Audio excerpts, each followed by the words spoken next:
Google के CEO सुंदर पिचई एक बहुत ही दिलचस्प किस्सा बताते हैं। उन्होंने एक बार अपने डैड को यूएस में एक ड्राइवरलेस कार में राइड कराई। कार खुद चल रही थी, स्टीयरिंग व्हील को किसी इंसान ने टच भी नहीं किया था। राइड खत्म होने के बाद उनके डैड ने बस एक लाइन बोली, इंडिया की सड़कों पे चलाकर दिखाओ, तब मानूंगा। पिचाई बस मुस्कुरा दिए। लेकिन ये सिर्फ एक मजाक नहीं था, ये टेक्नोलॉजी के सामने खड़ा एक असली चैलेंज है। आज एआई रॉकेट्स लैंड करा सकता है, लेकिन इंडिया के ट्रैफिक में आकर कंफ्यूज हो जाता है। सवाल है, ऐसा क्यों? आइए इसे सिंपल तरीके से समझते हैं। दुनिया के कई हिस्सों में ड्राइवरलेस कार्स अब सिर्फ एक्सपेरिमेंट नहीं रही। अमेरिका में वेमो की रोबो टैक्सीज पैसेंजर को बिना ड्राइवर के पिक और ड्रॉप कर रही हैं।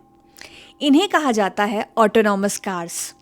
ऑटोनॉमस का मतलब सिंपल है, ऐसी मशीन जो बिना इंसान के खुद डिसीजन ले सके। सेल्फ ड्राइविंग टेक्नोलॉजी को इंजीनियर्स अलग अलग लेवल्स में डिवाइड करते हैं। आज दुनिया के कई हिस्सों में लेवल 4 ऑटोनॉमी एक रियलिटी बन चुकी है। सिंपल भाषा में, एक तय इलाके में कार पूरी तरह खुद ड्राइव करती है। आप चाहे तो स्टीयरिंग टच भी ना करें, कार फिर भी सेफली चलती रहेगी। लेकिन यही टेक्नोलॉजी जब इंडिया आने की कोशिश करती है, तब असली चैलेंज शुरू होता है। सबसे पहली प्रॉब्लम है रोड को समझना। ड्राइवरलेस कार्स कैमरास और सेंसर से रोड को देखती हैं और कंप्यूटर डिसाइड करता है कि कब ब्रेक लगानी है। इसे कहते हैं विजन सिस्टम। इसे ऐसे समझिए जैसे आप रात में कार चला रहे हैं और रोड पर लेन लाइंस बिल्कुल साफ दिख रही हों। आपको तुरंत समझ आ जाता है कि आपको कहाँ ड्राइव करना है। लेकिन इमेजिन कीजिए वही रोड जहाँ लेन लाइंस आधी मिट चुकी हों। कहीं अचानक स्पीड ब्रेकर आ जाए और कुछ जगह कंस्ट्रक्शन चल रहा हो। ऐसी स्थिति में एआई के लिए रोड समझना काफ़ी मुश्किल हो जाता है। लेकिन असली प्रॉब्लम सिर्फ रोड नहीं है, असल चैलेंज है ट्रैफिक बिहेवियर। यूएस हाईवे पर मोस्टली कार्स और ट्रक्स होते हैं, लेकिन इंडिया में एक ही लेन में आपको कार, ऑटो, बाइक, साइकिल और कभी कभी एनिमल भी मिल जाएगा। और सबसे इंटरेस्टिंग बात, यहाँ ट्रैफिक सिर्फ सिग्नल्स से नहीं चलता। यहाँ ड्राइवर्स एक दूसरे से इशारे में कम्युनिकेट करते हैं। ये साइलेंट कम्युनिकेशन समझना मशीन्स के लिए आज भी सबसे बड़ा टेक्निकल रोड ब्लॉक है। बात सिर्फ सॉफ्टवेयर की नहीं है, कॉस्ट भी है। एनवायरनमेंट को समझने के लिए ये कार्स लाइडार जैसे सेंसर्स इस्तेमाल करते हैं। लाइडार लेज़र पल्सेस की मदद से आसपास की चीज़ों का एक डिटेल्ड 3D मैप बनाता है। शुरुआती प्रोटोटाइप्स में ये सेंसर्स लाखों रुपए में आते थे। हालांकि अब कीमतें गिर रही हैं, पर मास मार्केट के लिए ये आज भी एक बड़ी इन्वेस्टमेंट है। लेकिन मान लीजिए टेक्नोलॉजी सस्ती भी हो जाए, तो सबसे बड़ा सवाल खड़ा होगा कानून का। दुनिया भर के देश इसे लेकर लीगल फ्रेमवर्क्स तैयार कर रहे हैं। यूके में 2024 के कानून के मुताबिक सेल्फ ड्राइविंग मोड में एक्सीडेंट होने पर ड्राइवर को इम्यूनिटी मिलती है और जिम्मेदारी कंपनी की होती है।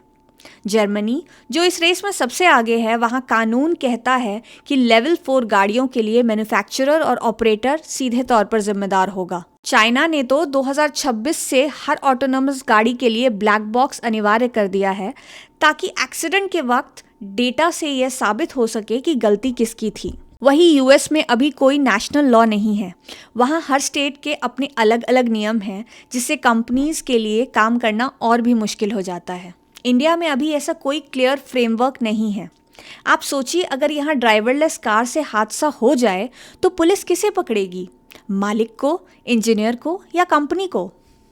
जब तक ये लीगल रिस्पॉन्सिबिलिटीज तय नहीं होती, कोई भी बड़ी कंपनी इंडिया की सड़कों पर फुल कंट्रोल लेने का रिस्क नहीं उठाएगी। हालांकि इसका मतलब ये नहीं कि इंडिया में ये टेक्नोलॉजी है ही नहीं। असल में हम इसे वहाँ इस्तेमाल कर रहे हैं जहाँ एनवायरनमेंट प्रिडिक्टेबल है। आप दिल्ली मेट्रो को देखिए, इसकी मेजेंटा लाइन पर ट्रेन्स पूरी तरह ड्राइवरलेस मोड में चल रही हैं। इसे GOA4 ऑटोमेशन कहा जाता है। सिर्फ ट्रेन्स ही नहीं, IIIT हैदराबाद जैसे कैंपसेस में ऑटोनॉमस शटल बसेस के सफल टेस्ट हो चुके हैं। इसके अलावा महिंद्रा के ऑटोनॉमस ट्रैक्टर्स और टाटा के ऑटोमेटेड माइनिंग व्हीकल्स पहले से ही काम कर रहे हैं। यहाँ ट्रैफिक का शोर नहीं होता, इसलिए एआई कामयाब है।